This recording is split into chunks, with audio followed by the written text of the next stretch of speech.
Alrighty, welcome to where we review movies and I give my opinions nobody cares about. Today we're going to be reviewing Superman and the Fantastic Four First Steps, which are two of the best superhero movies in recent years, and no point messing around, let's get to it.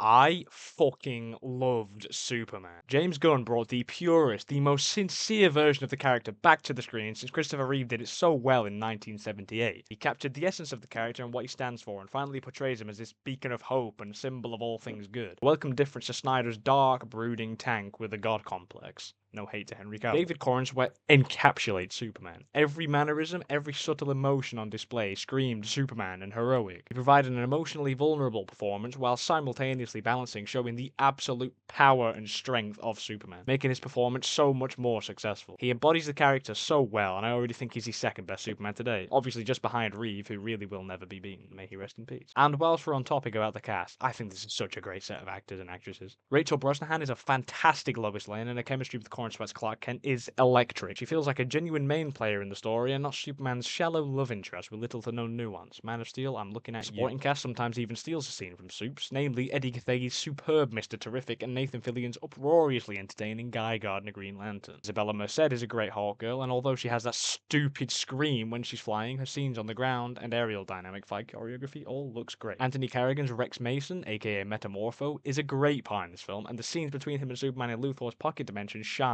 in a film full of spotlight. But was there any doubt the best performance to come out of this film would be none other than Nicholas Hoult, an actor I like more and more the more I see him in stuff, acting his absolute ass off to bring the best version of Lex Luthor to life. He has the charisma, the arrogance, the pure evil, and he's a fantastic whiny bitch. I genuinely believe he deserves a place on the Rushmore of superhero movie villains, alongside Heath Ledger's Joker, Willem Dafoe's Norman Osborn, and Vincent D'Onofrio's Wilson Fisk, to name a few. He plays a bald menace to a T, and finally balances the intelligent aspects Luthor is known for, with his utter greed and self-righteousness. And as much as I like Gene Hackman in Superman 78, he comes nowhere near Nicholas Hoult. Hats off to you, Hoult. I was not familiar with your game. This movie feels like a comic book. It's ripped straight out of the pages and placed securely in Mr. Gunn's steady hands. The story places you in the middle of the action from the get-go.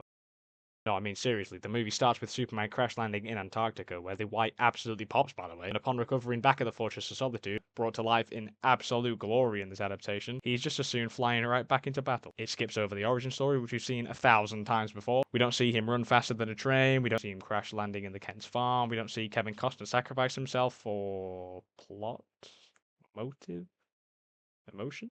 Then the rest of the movie from there flows perfectly. I know some people talked negatively about the pacing, but I really didn't have a problem with it. But that could also be due to the fact that I was watching with a smile from cheek to cheek, happy nostalgic tears in my eyes and in a state of euphoria, but I digress. The movie certainly keeps Luthor as its magnificent main antagonist and does it well, with him pulling all the strings like a bold, evil, perfectly whiny little ventriloquist, and has a villain of the week plot up until the final encounter. The fight everybody was split about, rightfully so, when the trailer released was the huge kaiju in Metropolis. I was so glad how that entire fight went. Rather than give audiences what they've seen before and show Superman beat the ever-living shit out of a big stupid monster, it takes the time to show him doing these little heroic things he does, which makes this the ultimate take on the character. I'll reiterate. He saves a little girl from flying debris, saves a dog from getting crushed harder than the Snyder Riders, he even saves a squirrel.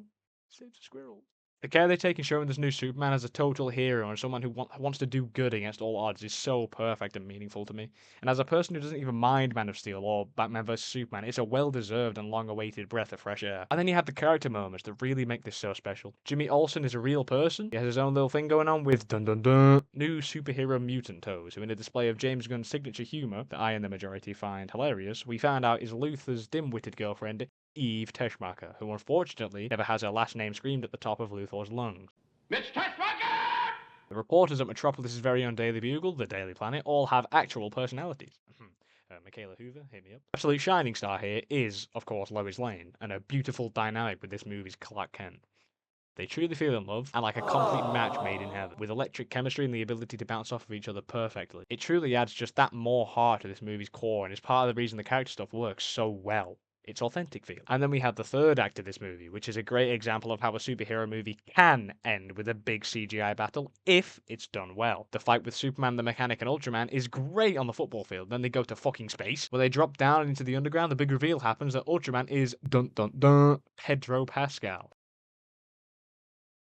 No, it's David Cornsweet playing a clone of Superman in a twist that I, apparently an idiot, did not see coming and only wish they went with Bizarro instead. That would have pleased a LEGO game fan in me. But there's a really great fight between the two Supermen which results in an awesome moment sending Ultraman flying through a black hole after being completely smacked around by Krypto, who is a great part of this movie, argue with a fucking wall. And this move hopefully does set up Bizarro and the Bizarroverse finding its way into James Gunn's DCU, which we know already is a lot more comic accurate and open to the more wacky, zany content of the comic books. That is a main benefactor. I have the most faith in him that I have in anybody ever. I just think it'd be such a cool concept to explore in this more almost camp universe that I think would work together so well. But hey, who cares what I think, right? Anyway, the movie looks fucking spectacular. The effects are great, aside from a terrifying looking monster baby named Joseph, which I'm on the fence about. But the Superman flights look incredible and dynamic and believable, and I understand some aren't a fan of the camera angles that James Gunn takes for his flying scenes. These sequences are made even better after discovering the behind the scenes making of them as I scroll through my Instagram feed. Check it out if you have the time, it's wildly interesting. Or I'm just a huge film nerd and on my own here, but anyway, moving on. The shot of the Fortress of Solitude rising from the snow is so gorgeously framed and lit and coloured, and it's so good. There's also some really nice establishing shots of Metropolis scattered throughout. I especially love the shot of the Daily Planet looking majestically comic accurate and scratching an itch in my brain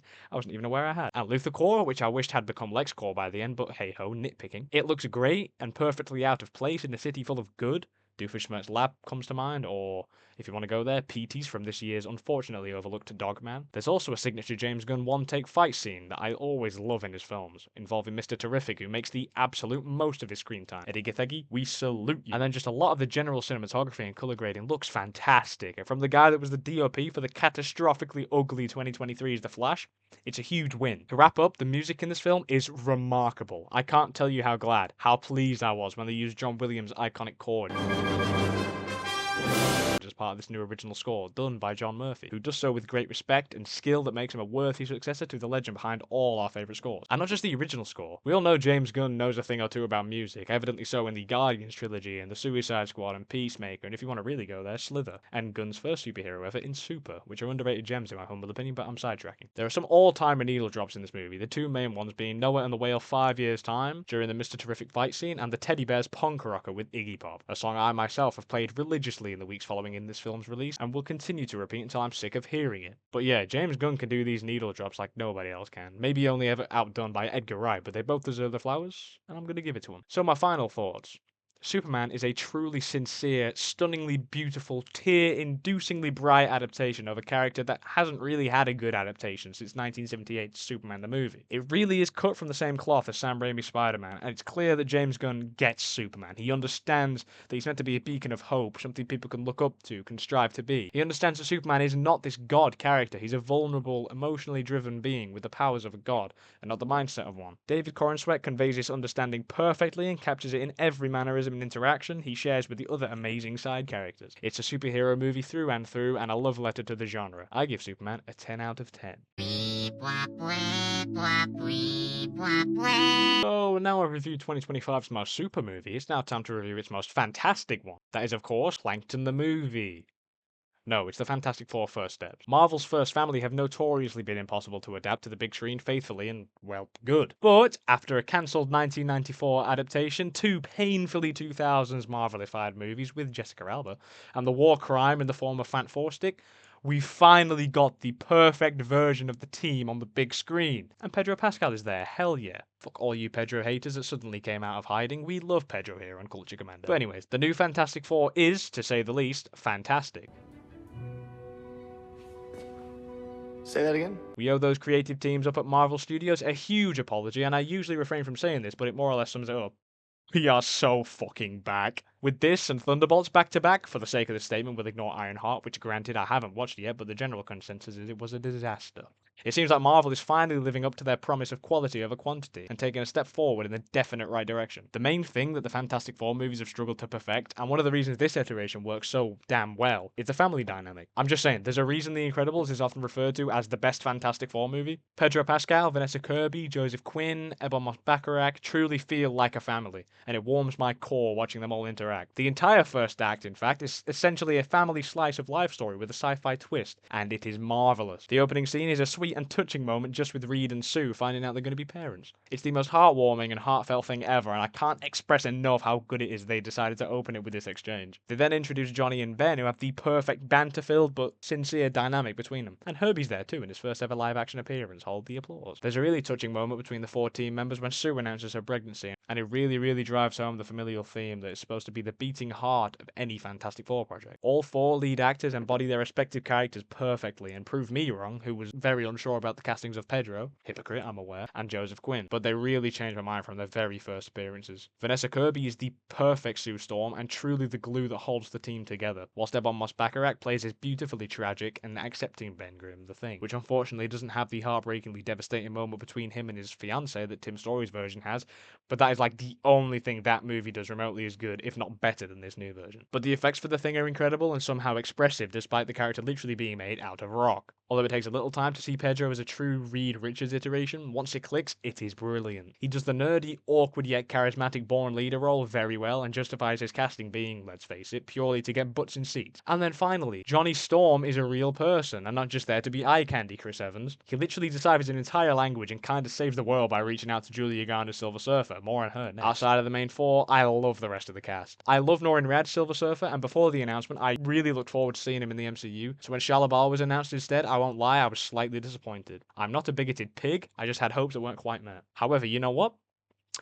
I think Julia Garner's Silver Surfer was perfect for this film. She could play both sides of the surfer perfectly, the stoic and heartless herald to the universe's most powerful fat ass, whilst also being an empathetic, hopeless character that is really just stuck in a massively unfortunate situation. She brings a lot of nuance and complexity to this role that could have easily just been the stone cold figure, and I adore what they do with the character. However, I really need to glaze Galactus here because oh my god, he's so glorious. I love Ralph Ineson in everything I've ever seen him in, which is primarily the Robert Eggers films, but nevertheless, he's one hell of a screen presence, so it was only right for him to be cast in a role of this caliber. His deep rattling voice provides the villain with a huge almighty presence and gets across the fact that the world is fucked because who the hell is able to defeat this guy? It also really helps that Innocent has showed in all the interviews he's been part of that he has a clear understanding for the character and genuine enthusiasm about his role, which shows because he evidently gave it his all and creates such a dooming, commanding and powerful presence on screen that is perfect in setting the stakes and tension in this film, allowing it to be a hell of a lot much darker than others before it. Plus his design?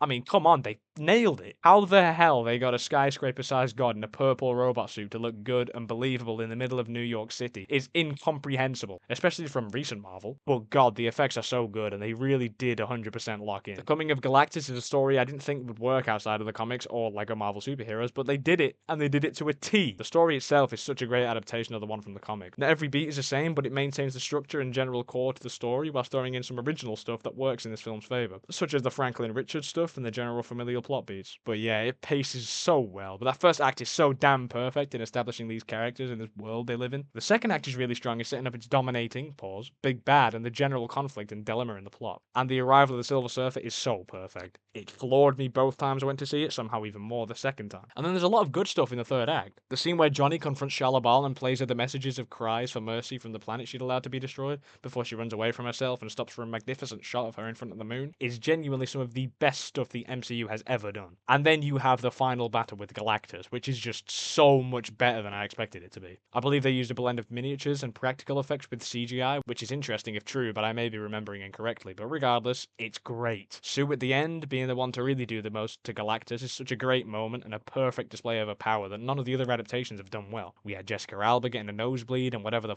fuck Josh Trank was trying to do. But it's a scene of the team working together to save the world that makes this such a great final battle. And when they all fail and must be saved by the Silver Surfer, it really does just get better as it goes on. And I did say towards the start that there were spoilers, so here we go. The biggest one. Well, second biggest one, but more on that later. I nearly cried when Sue died after the climactic fight she single-handedly carried on a transparent back. Now, obviously, I knew she wouldn't die. It'd be way too ballsy to kill off one of the 4 in their first movie, and it would have been a fuck-ass plot development. But regardless, young as I may be, age is making me softer, and I teared up. So imagine my absolute shock and surprise when little baby Richards brings his mother back to life and she wakes up talking about some he isn't us, he's more. Oh yeah, they're doing fucking Franklin Richards, power cosmic and all. And then this film ends in my favourite way for these types of movies to end, with a great additional display of the family. The Fantastic Heart flies off into the sunset while Michael Giacchino reminds us just who saved the MCU.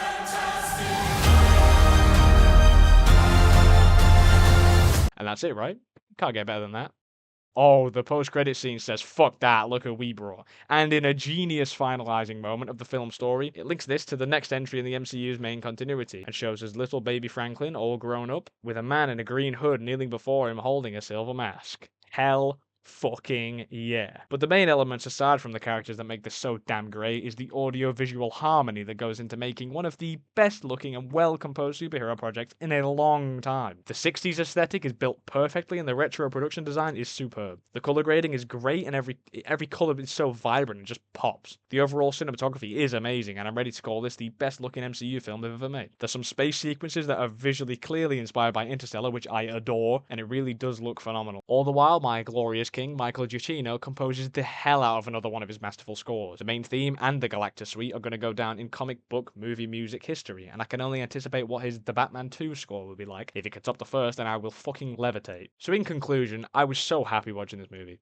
Marvel's First Family finally got a true and faithful adaptation, and it's perfect in my opinion. They nailed the family dynamic and the characterizations, whilst also presenting an impossibly creative story that only seemed to be possible in the comics, but they really brought it to life in glorious fashion. The music is immaculate, the visuals are striking, and I'm just in a splendid mood after this. I also give the Fantastic Four First Steps a 10 out of 10. And that's it, folks. Thank you for listening to me ramble on and rave about things that I like. I'll continue to release content like this until further notice, and I appreciate you making it to the end and checking out this small channel in the first place. 2025 truly is a special year for superhero movies, with two 10 out of 10s for me personally, and it's widely successful in bringing difficult characters to life respectfully and faithfully to the source material. Plus, with Daredevil Born Again and Invincible Season 3 releasing in the same year, is 2025 a contender for the best year of superhero media? Let me know in the comments, and I will see you in the next one. Until next time, this is